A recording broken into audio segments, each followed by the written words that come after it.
मनीष गर्ग। खबर बिहार के फेमस शिक्षक खान सर की कोचिंग में आज बिहार के राज्यपाल आरिफ मोहम्मद खान अचानक पहुंच गए। खान सर का असला नाम फैजल खान है।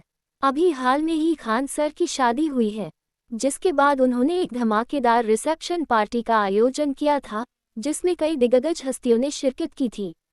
इस कार्यक्रम में बिहार के राज्यपाल आरिफ मोहम्मद खान भी पहुंचे थे और वैवाहिक जीवन के लिए बधाई दी थी।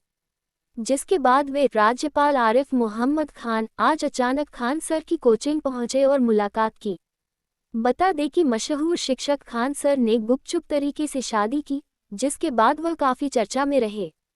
उनकी पत्नी का नाम एस खान है। इस रिसेप्शन पार्टी में खान सर को बधाई देने के लिए देश और बिहार के कई बड़े चेहरे पहुंचे थे। इस सूची में बिहार के पूर्व डिप्टी सीएम और आरजेडी नेता तेजस्वी यादव समेत शिक्षा जगत के कई लोग और राजनीति जगत के नेताओं के नाम शुमार हैं। इस कार्यक्रम में बिहार के डिप्टी सीएम सम्राट चौधरी भी पहुंचे थे। रिसेप्शन पार्टी का आयोजन 2 जून को किया गया था। बात ये लग रही है कि इन्होंने हमें आमंत्रित किया है और हम एक दिन यहाँ आएंगे और इनके बच्चों के साथ इंटरेक्शन करेंगे। आज सबको, पूरे बिहार वासियों को, पूरे देशवासियों को त्योहार है। त्योहार प्यार ईद उल अजहा के मौके पर पूरे हिंदुस्तान के लोगों को मुबारकबाद देता हूँ। ये इशार और कुर्बानी का त्यौहार है, मिलकर मनाएं और ये हमारे दूसरे को मुबारकबाद दें और मुल्क के लिए दुआ करें। कई जगह पर तो फ्री में पढ़ाते हैं बच्चों को, उनकी प्रतिभा को, अपने इस स्किल को कैसे देखते हैं? क्या पहले से आप देखते आए थे उनको यूट्यूब पर? हाँ, यूट्यूब पे देखा है इनको और बहुत लोगों को ये नौजवान आदमी है, इनको जो भी इनकी तारीफ की जाए उसको इन्हें बहुत ज्यादा ध्यान नहीं देना चाहिए। ये बहुत अच्छा काम कर रहे हैं, बहुत अच्छा काम कर रहे हैं। और इस तरह के लोगों का, देखिए मैं परसों भी आप लोग थे जी। मानव समाज को दूसरे, हम अकेले प्राणी नहीं है दुनिया में, पता नहीं कितनी प्रजातियां हैं प्राणियों। मानव को दूसरे प्राणियों से जो चीज भिन्न करती है वो उसकी संवेदनशीलता है, जिसको धर्म कहा गया है, वो उसकी करुणा है। मेरा दिल उनके लिए भी, मैं सिर्फ जो साधन संपन्न हैं, जो फीस अदा कर सकते हैं, उनके लिए ही नहीं बल्कि मेरा दिल उनके लिए भी धड़के जो साधनहीन है।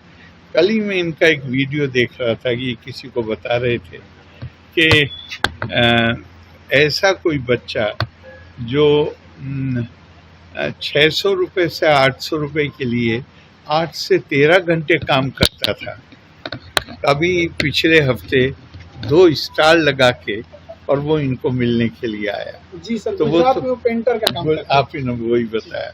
तो उसके पास तो फीस देने के लिए पैसे संभव नहीं है कि पैसे होते, लेकिन आज उसके दिल से कितनी दुआएं निकलती, सिर्फ दुआएं खास नहीं है जो इनके लिए निकलती होंगी, वो जिन परिस्थितियों से गुजर कर आया है और आज उसके ऊपर जो जिम्मेदारी है, तो जब वो लोगों के साथ डील करेगा तो उसके अंदर संवेदनशीलता होगी, उसके अंदर करुणा का भाव होगा, वो गरीब आदमी की पीड़ा को समझ सकेगा। तो ये बहुत बड़ा काम कर रहे हैं। मेरी इनके लिए सारी साधुवाद, सद्भावनाएं, और मालिक करे ये इससे भी और बड़ा अपने जैसे और बहुत पैदा करें जो इसी संवेदना के साथ समाज की सेवा करें।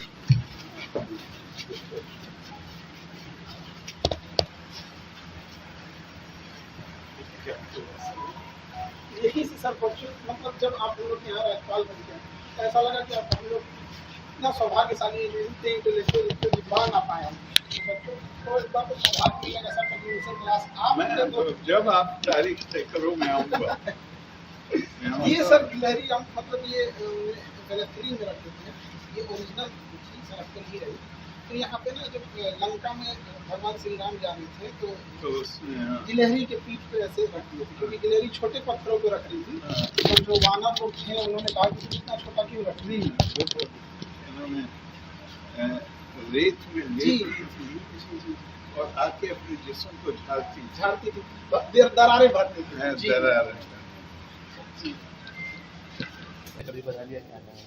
और सबसे पहले बकरीद की तो ढेर सारी शुभकामनाएं, बकरीद मुबारक सब लोगों को। इसी मुबारकबाद के सिलसिले में महामहिम हमारे बिहार के राज्यपाल महोदय हमारे यहाँ आए थे और बकरीद के लिए ढेर सारी शुभकामनाएं हमको, परिवार को और बच्चों को भी, कि खान सर आपका तो परिवार बहुत बड़ा है, इतने बच्चे हैं। और उसी क्रम में उन्होंने कहा कि हमें क्लासरूम देखना है, तो जब वो क्लासरूम हम बस ऐसे दिखाएं उनको, तो कहे कि अब हम अंदर जाएंगे क्लासरूम में। जब क्लासरूम में अंदर गए, फिर स्टेज पे आए, देखे, तो उन्होंने कहा कि हम यहाँ क्लास लेंगे। तो ये सौभाग्य होगा हमारे यहाँ बच्चों का कि उनका क्लास स्वयं महामहिम राज्यपाल महोदय लेंगे हम लोग। और इतने इंटेलेक्चुअल, वो जब आते हैं तो कुछ ना कुछ सिखा के जाते हैं। तो हमारे टेबल पे जो पढ़ाते हैं पोडियम पे, वहाँ गिलहरी रखी हुई है, तो उन्होंने देखा, तो उन्होंने बताया कि कैसे मतलब जब राम सेतु बन रहा था तो गिलहरियों का क्या योगदान था उसमें। जो दरारें आ गई थी उसमें, बहुत बारीक दरारें थी, तो गिलहरियाँ उसमें बालू में अपने को उलट पलट करके कुछ बालुएं फंसा के उसमें दरार भरती थी। इतने छोटे छोटे चीज़ों के वो जानकार हैं और यही सब सिलसिले में बहुत सारी शुभकामनाएं दी हैं। तो उन्हें क्लास लेने की भी बातें कही हैं। बिल्कुल, उन्होंने कहा है कि सामाजिक बदलाव, हमारी संस्कृति को बचा के रखना, जिस तरह से भारत की संस्कृति धूमिल होती जा रही है, वेस्टर्न कल्चर भारत पे हावी होते जा रहा है, तो इस चीज़ों को हमें अपनी धरोहर को बचा के रखना है। इसी क्रम में उन्होंने बताया कि अगर आपको कोई ऐसे इश्यूज आएंगे, पॉलिटिकल टॉपिक होंगे या फिर कॉन्स्टिट्यूशनल टॉपिक होंगे, ये सब समाज सुधार के टॉपिक वो जरूर आएंगे। और उन्होंने कहा एक बार नहीं, हम कहे सर एक बार क्लास ले, नहीं मैं बार बार आऊँगा। सब चीज एकदम ठीक चल रहा है और हम तो इधर पठन पाठन में व्यस्त हैं, अपने काम में, वो अपने काम में व्यस्त हैं। अच्छा, ये जिस तरीके से घटना घटी थी जो मुजफ्फरपुर के नाबालिग बच्चे के साथ हुआ था, देखिए, अभी इस मैटर पे हमारी महामहिम राज्यपाल जी से भी बात हो रही थी, तो उन्होंने भी कहा कि इंसान की संवेदनशीलता मर चुकी है। एक 9 साल की बच्ची का जिस तरह से रेप करके वो घसीटते हुए आई है बेचारी, और एम्बुलेंस में बैठे बैठे, मतलब आप एक डॉक्टर से भी कहते हैं कि आपका पेपर वर्क और ये सब चीज़ें बाद में होती हैं, आपको प्रायोरिटाइजेशन नहीं दिखता है कि बेचारी एक बच्ची है, मर रही है। अब आप देखिएगा बेड है कि नहीं है, तो फिर क्या संवेदनशीलता रहेगी।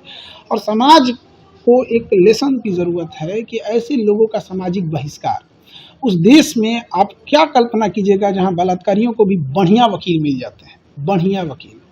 तो ये एक ना कहीं हम वकील समाज से भी, एक वकीलों से भी बड़ा हाथ जोड़कर विनती करते हैं कि देश की लड़ाई में वकील एक हो गए थे, चाहे वो सरदार पटेल हो, महात्मा गांधी हो, पंडित जवाहरलाल नेहरू हो, मोतीलाल नेहरू हो, सारे वकील एक हो गए थे। उनके पास बुद्धिमता होती है, एकता होती है, वकीलों से अच्छी एकता नहीं।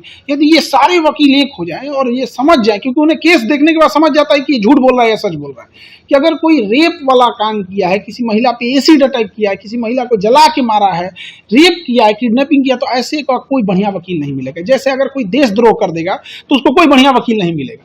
तो इसे देशद्रोह की श्रेणी में इस तरह से रखना चाहिए ताकि उससे समझ में आए कि हमको कोई वकील नहीं मिलेगा। अगर बढ़िया वकील मिल जाएगा तो बचा के निकाल ले आता है। गवर्नर ने भी चिंता व्यक्त की है बहुत, वो हमसे कह रहे थे कि हम आपसे क्या ही बताएं, वो मतलब बहुत ज्यादा चिंता में थे इस चीज को लेके, और कह रहे थे कि समाज कैसे इतना असंवेदनशील हो सकता है।